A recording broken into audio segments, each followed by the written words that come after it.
Alright, here we go. What's up, Mumbo? Haven't seen you in a while. Literally, I haven't played this game in a while. Me, Mumbo, best shaman in all game, can help Banjo and Filthy Feather 1. Watch it, hot boy. Mumbo's magic tokens hid by witch. Find tokens and Mumbo's help you. Wait a second. If she hadn't hid the tokens, would you have just given us these magic spells for free? Stay on the skull and press B to see Mighty Mumbo magic.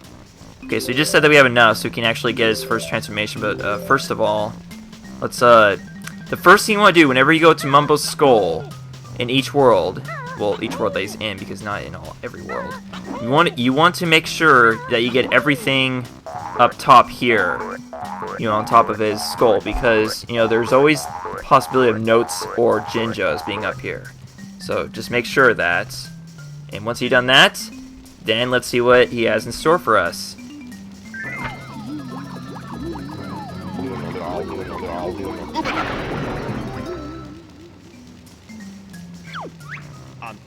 Mumbo's magic free to change back.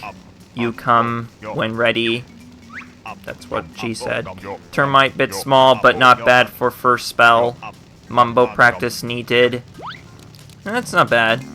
So basically, Mumbo has transformed us into a termite. What use is that to us exactly? Well, you're gonna see.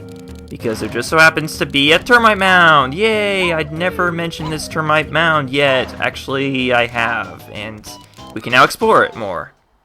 But yeah, originally you're supposed to come in here with the Talon Trot as as Banjo-Kazooie, and use that to get that Mumbo token that was up there, just so you can get this transformation. But I managed to use it without the Talon Trot. I'm pretty sure a lot of people could, anyways. But anyways, the reason why you can't just use the Talon Trot here is because these slopes are extra steep. Steep to the point where you have to be a termite to get, to get across these ledges. And on top of that, you're also going to need to be a termite when you exit this world to get that Jiggy.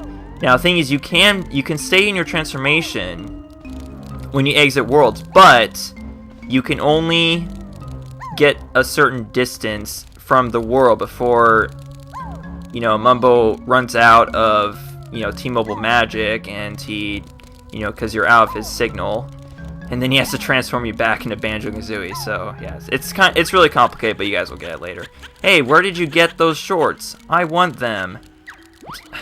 I don't think they're gonna fit you, because clearly if they're being worn by a baby, what looks like a baby termite size, it's probably not gonna be big enough for you. Just saying. So I don't think you want my shorts. Okay.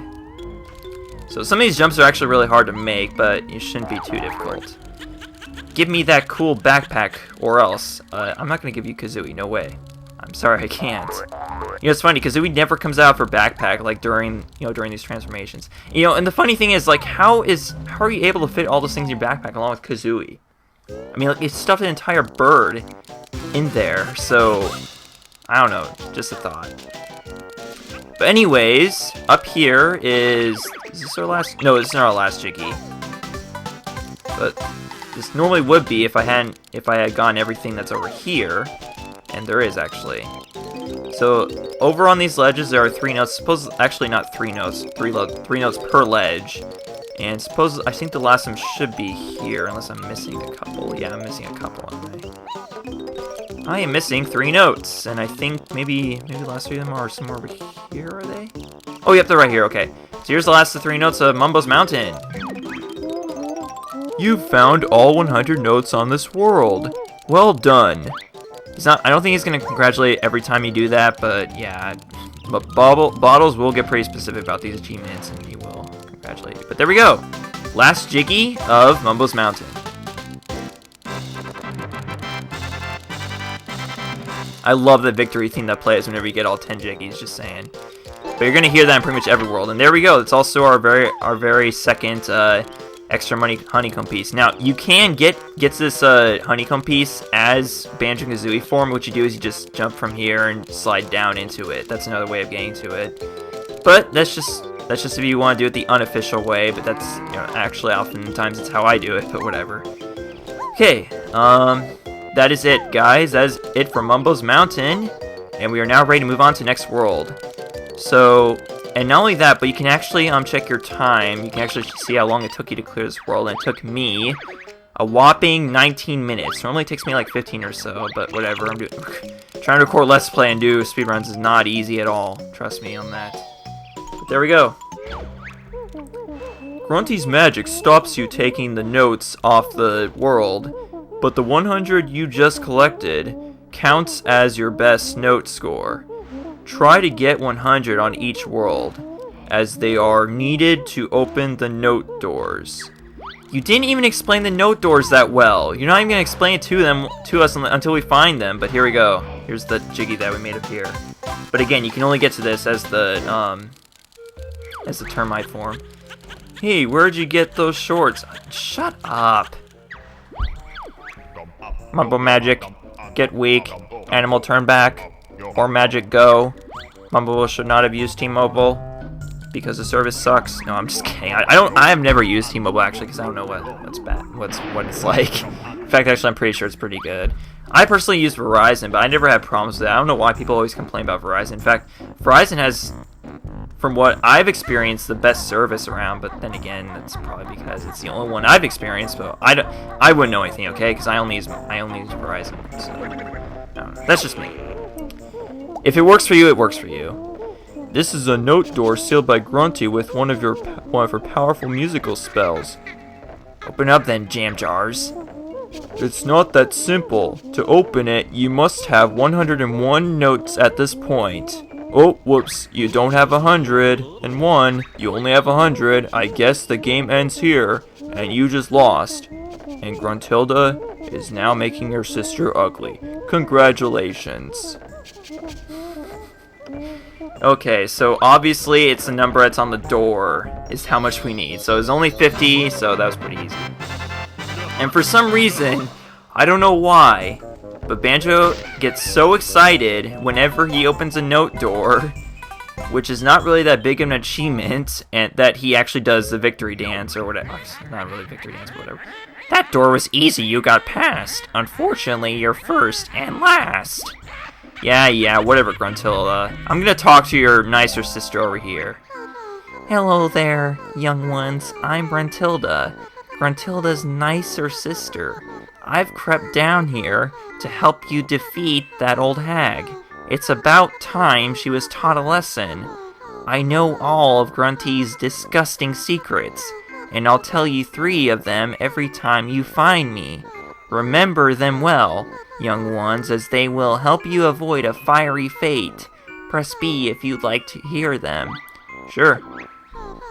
Grunty brushes her rotten teeth with tuna ice cream flavored toothpaste.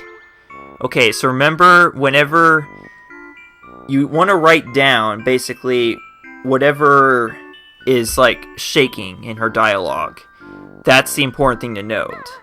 So, and it's going to be very useful, and she's not lying, it's going to be very useful, like, towards the end of the game. So you want to make sure and write down everything that she says, and sorry, I just burped there. She also washes her hair with rancid milk. Yuck. And the last one.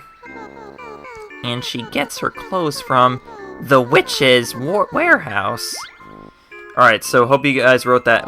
Actually, you guys don't need to write that stuff down. I promise you don't. I'm gonna be the one that's held responsible for what those are meant for, you know, at the end of the game. So don't worry about writing those down for me, guys. I will do it. Okay. You know, not that I expect you to do it anyways, but still. So if we go down here. When you open a world door, baddies escape and roam once more.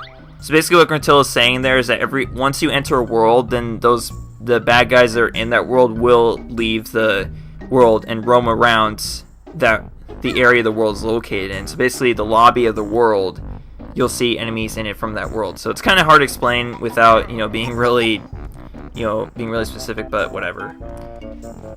Now here we have this first pot. You activate a magic cauldron. Find 2 of the same color to create a shortcut. There's actually 3 shortcuts you will be able to open up in this game, and one of them is not going to be available till we reach the very last world of the game. But the other 2, I do believe, are Well, the second one's also not going to be activated for... I don't know, it's really hard to explain, but... The first one is purple, so we know that. That much we know. Alright, so now we're back up here. As you can see, we can already see a puzzle for the second world, which is... well, actually, I'm not going to say what it's called until it opens up.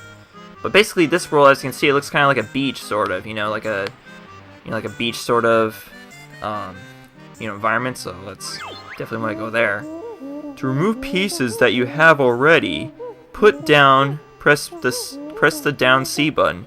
But once the picture is complete, all the pieces are stuck there permanently. Yeah, this won't really matter to someone who's doing this game 100% because you're trying to get all the jiggies anyway, so it doesn't even matter. So you really won't have any reason to do that. And with that, that opens the second world of the game, which is Treasure Trove Cove. Alright. Yeah, it's a pretty fun level, I will say that, but I'm not going to say much more until we actually get there. So let's walk up this path here. And this will lead us to, well, eventually to where Treasure Trove Cove is. This game might get a little confusing because, the worlds are often placed like far away from their actual puzzles. So, you saw that puzzle there. It's actually not that far away from where the actual world is. But later on, let me tell you, later on it's gonna get really confusing. Where, sometimes where the worlds and the puzzles are at. Can't you get here any faster? Come and fight me. I'm the master. Yeah, we'll do that later. Actually, up here's a gold feather. I'm not going to be using these yet. Lucky you, I'm an invulnerability feather. Bottles will tell you more. Okay. You've activated a magic cauldron. Yeah, they're going to say that every time you open up a new one. So that's the red one. This one, you are not going to find the other red cauldron for a very long time. I'm just going to let you know that. So, but again, we're not going to worry about that right now because from what we've opened of Brentilda's lair, it's really not that far. So, distance doesn't really matter at this point. So anyways, we're getting close to where Treasure Trove Cove is, and I don't think we can open. Yeah, we can open this yet. So I'm just going to show you guys where it is real quick and probably end off the episode here. There is a water... There's a tunnel. Actually, I'm going to go down this anyways because it's actually Mumbo token past here. But this room that this leads to, let me just say that it contains a puzzle that you are not going to be using for a very long... Like, you're not going to be filling in this puzzle for a very long time. I can tell you that.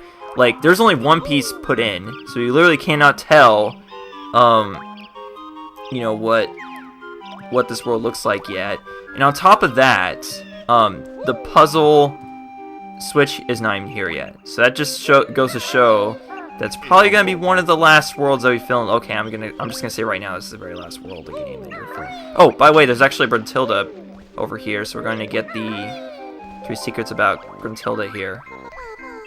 Ugly Brentilda's nickname was Jelly Belly at which school? Sorry, I keep on mixing up the voices. I apologize about that, guys.